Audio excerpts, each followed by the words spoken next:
কিছু আল্লাহর ইবাদত করে, আল্লাহ আমার ইবাদতের জন্য বসে আছে, বেয়াদবি হয়ে গেছে। আমরা করি না?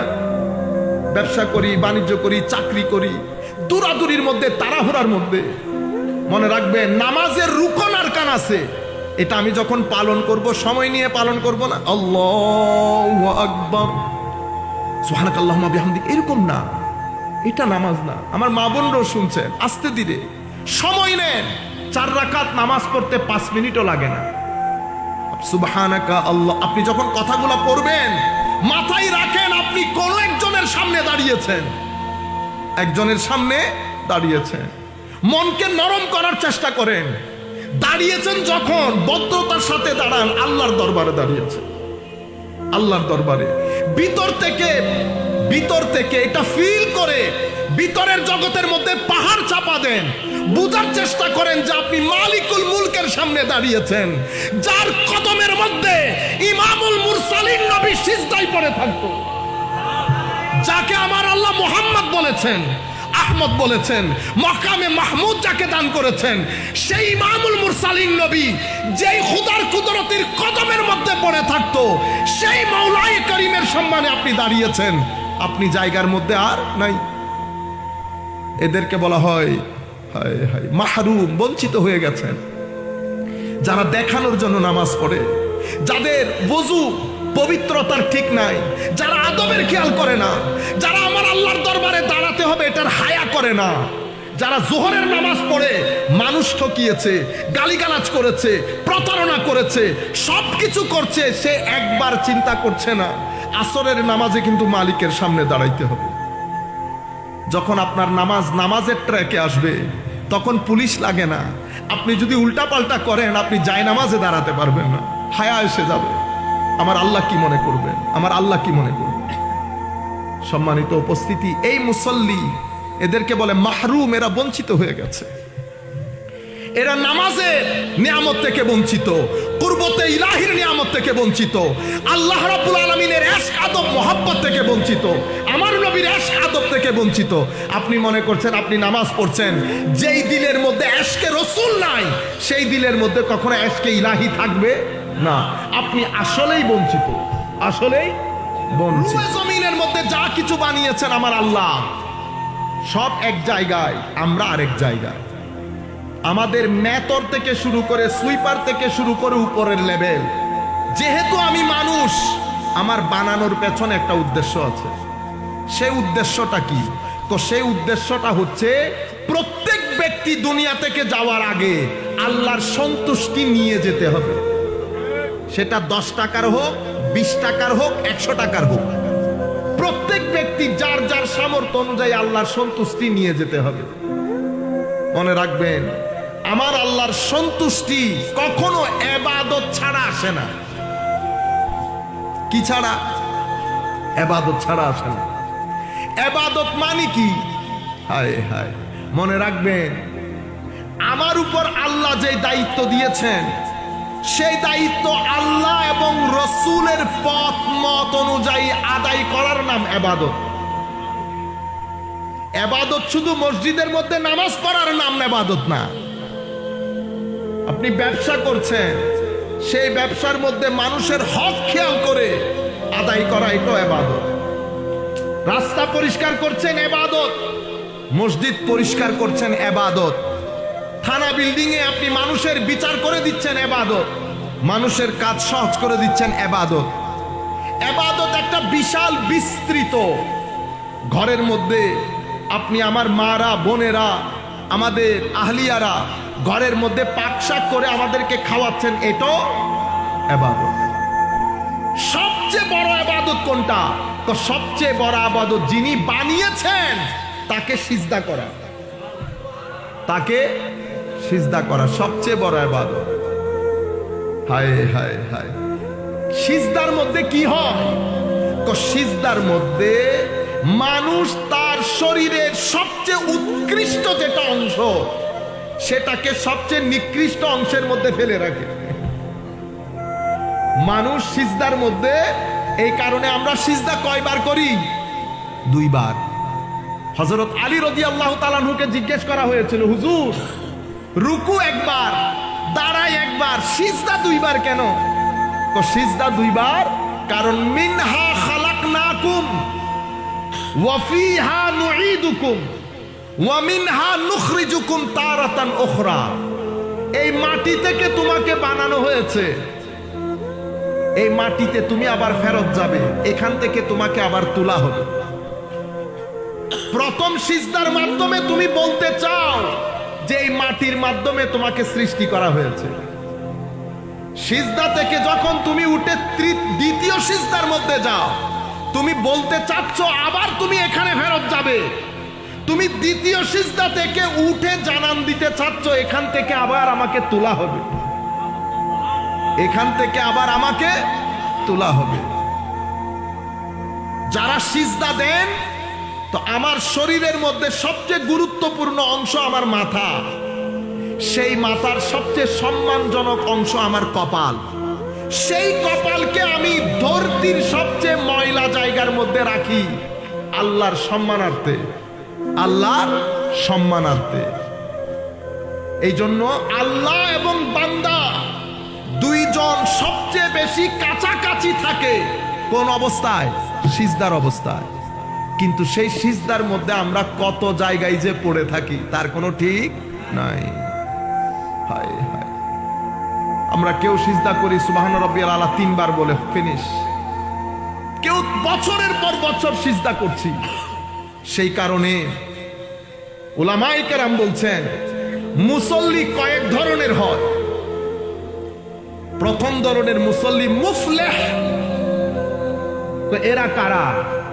তো এরা হচ্ছে ওই সমস্ত মুসল্লি যারা নামাজের মাধ্যমে আল্লাহর নৈকট্য অর্জন করেছে, নামাজের মাধ্যমে আল্লাহর নৈকট্য অর্জন করেছে। এদেরকে বলে মুসল্লি মুকাররাব, যারা নামাজের মাধ্যমে আল্লাহর নৈকট্য অর্জন করেছে। কেন? নামাজ দেওয়াই হয়েছে আল্লাহর নৈকট্য অর্জনের জন্য, রেজা ইলাহি হাসিল করার জন্য। কারণ নামাজের মধ্যে বান্দা আল্লাহ একাকার হয়ে যায়। আল্লাহ বলে বান্দা শুনে, বান্দা বলে আল্লাহ শুনে। বান্দা বলে সুবহানাকা, মাওলা তোমার পবিত্রতা, আল্লাহুম্মা ওয়া বিহামদিকা, তোমার প্রশংসা। বান্দা যখন সুবহানাকা বলার পরে আলহামদুলিল্লাহর মধ্যে আসে, বান্দা আলহামদুলিল্লাহ বলে, আল্লাহ হামিদানি আব্দি বলে, বান্দা আর রহমান আর রহিম বলে, মালিক ইয়াউমিদ্দিন বলে। প্রত্যেক শব্দের পরিবর্তে আল্লাহ বান্দাকে জবাবও দেয়। একটা আজীব কথোপকথন বান্দা আর আল্লাহর মধ্যে হয়। এই কারণে নামাজকে মুমিনের মেরাজ বলা হয়। এটা হচ্ছে মুকাররাবিনদের নামাজ। আমাদের অনেক ভাইরা আমরা অনেক বেশি অহংকার করি না। এখন আপনি দেখবেন, বুঝতে পারবেন নামাজই কয় ধরনের হয়ে যায়। একে তো পড়ি না, যারা পড়ি তাদের অবস্থা দেখেন আপনি। এদেরকে বলে মুকাররাব, আর কিছু মুসল্লিকে বলে মুফলিহ। এরা কারা? এরা হচ্ছে কদে আফলাহাল মুমিনুন আল্লাযীনা হুম ফি সালাতিহিম খাশিউন। নামাজের মধ্যে আমার আল্লাহ বলছেন এই মুমিনরা কদে আফলাহাল মুমিনুন, আমার ওই মুমিন বান্দারা সফল হয়েছে, সাকসেসফুল হয়েছে, যাদের নামাজের মধ্যে খুশু এবং খুদু একাগ্রতা আছে, তারা সফল হয়েছে। এই কারণে কিছু মুসল্লিকে বলা হয় মুসল্লি মুফলিহ, যাদের নামাজ তাদেরকে সফলতা দিয়েছে। এরা কারা? যাদের নামাজের মধ্যে তারা যখন যায় নামাজে দাঁড়ায়, শরীরও যায় নামাজে থাকে, মনও যায় নামাজে থাকে। তাদের শরীর এবং মন দুইটাই যায় নামাজের মধ্যে থাকে। এরা হচ্ছে সফল। আর কিছু মুসল্লিকে বলে মাজুর। এরা কারা? তো এরা হচ্ছে হায় হায়, এ চাই মনকে টেনে।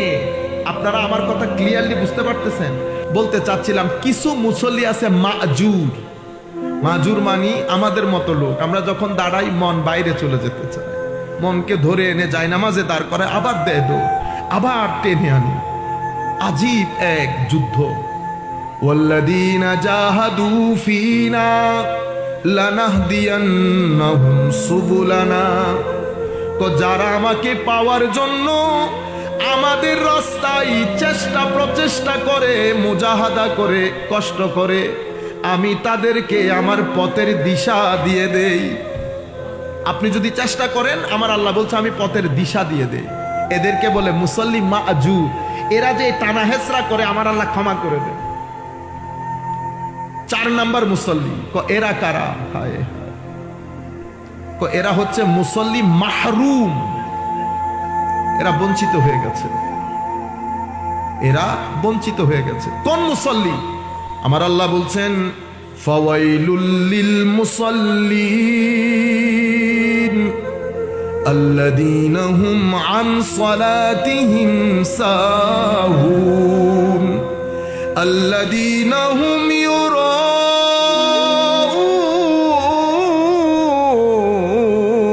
يراءون ويمنعون الماعون। আমার আল্লাহ বলছেন সেই মুসল্লি ধ্বংসপ্রাপ্ত হোক। ফাওয়াইলুল লিল মুসাল্লিন, ধ্বংস হয়ে যাক সেই মুসল্লি।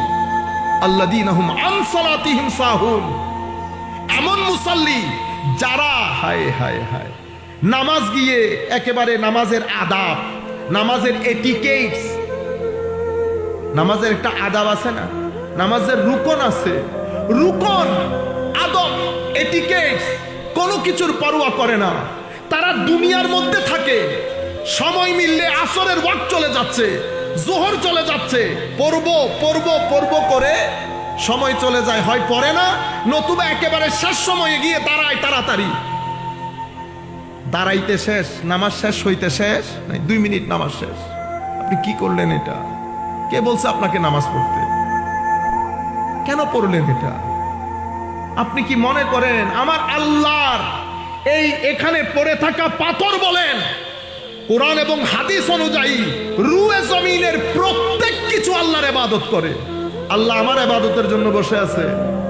বেয়াদবি হয়ে গেছে। আমরা করি না? ব্যবসা করি, বাণিজ্য করি, চাকরি করি, দূরাদূরির মধ্যে, তাড়াহুড়ার মধ্যে। মনে রাখবেন নামাজের রুকন আরকান আছে, এটা আমি যখন পালন করব সময় নিয়ে পালন করব না, আল্লাহু আকবার সুবহানাকাল্লাহুম্মা বিহামদিক, এরকম না। এটা নামাজ না। আমার মা বোনরাও শুনছেন, আস্তে ধীরে সময় নেন। 4 রাকাত নামাজ পড়তে 5 মিনিটও লাগে না। সুবহানাকা আল্লাহ, আপনি যখন কথাগুলো পড়বেন মাথায় রাখেন আপনি কোন একজনের সামনে দাঁড়িয়েছেন, একজনের সামনে দাঁড়িয়েছেন। মনকে নরম করার চেষ্টা করেন। দাঁড়িয়েছেন যখন ভদ্রতার সাথে দাঁড়ান, আল্লাহর দরবারে দাঁড়িয়েছেন, আল্লাহর দরবারে। ভিতর থেকে এটা ফিল করে ভিতরের জগতের মধ্যে পাহাড় চাপা দেন। বুঝার চেষ্টা করেন যে আপনি মালিকুল মুলকের সামনে দাঁড়িয়েছেন, যার কদমের মধ্যে ইমামুল মুরসালিন নবী সিজদায় পড়ে থাকতো, যাকে আমার আল্লাহ মুহাম্মদ বলেছেন, আহমদ বলেছেন, মকামে মাহমুদ যাকে দান করেছেন, সেই ইমামুল মুরসালিন নবী যেই খুদার কুদরতের কদমের মধ্যে পড়ে থাকতো, সেই মাওলায়ে করিমের সম্মানে আপনি দাঁড়িয়েছেন। আপনি জায়গার মধ্যে আর নাই। এদেরকে বলা হয় মাহরুম, বঞ্চিত হয়ে গেছেন। যারা দেখানোর জন্য নামাজ পড়ে, যাদের ওযু পবিত্রতার ঠিক নাই, যারা আদবের খেয়াল করে না, যারা আমার আল্লাহর দরবারে দাঁড়াতে হবে এটার হায়া করে না, যারা জোহরের নামাজ পড়ে মানুষ ঠকিয়েছে, গালিগালাজ করেছে, প্রতারণা করেছে, সবকিছু করছে, সে একবার চিন্তা করছে না আসরের নামাজে কিন্তু মালিকের সামনে দাঁড়াইতে হবে। যখন আপনার নামাজের ট্র্যাকে আসবে তখন পুলিশ লাগে না। আপনি যদি উল্টাপাল্টা করেন আপনি জায়নামাজে দাঁড়াতে পারবেন না, হায়া এসে যাবে। আমার আল্লাহ কি মনে করবেন? আমার আল্লাহ কি মনে করবেন? সম্মানিত উপস্থিতি, এই মুসল্লি এদেরকে বলে মাহরুম। এরা বঞ্চিত হয়ে গেছে, এরা নামাজের নিয়ামত থেকে বঞ্চিত, কুরবতে ইলাহির নিয়ামত থেকে বঞ্চিত, আল্লাহ রাব্বুল আলামিনের ইশক আদব মোহাব্বত থেকে বঞ্চিত, আমার নবীর ইশক আদব থেকে বঞ্চিত। আপনি মনে করছেন আপনি নামাজ পড়ছেন, যেই দিলের মধ্যে ইশকে রাসূল নাই সেই দিলের মধ্যে কখনো ইশকে ইলাহি থাকবে? না, আপনি আসলেই বঞ্চিত, আসলেই বঞ্চিত।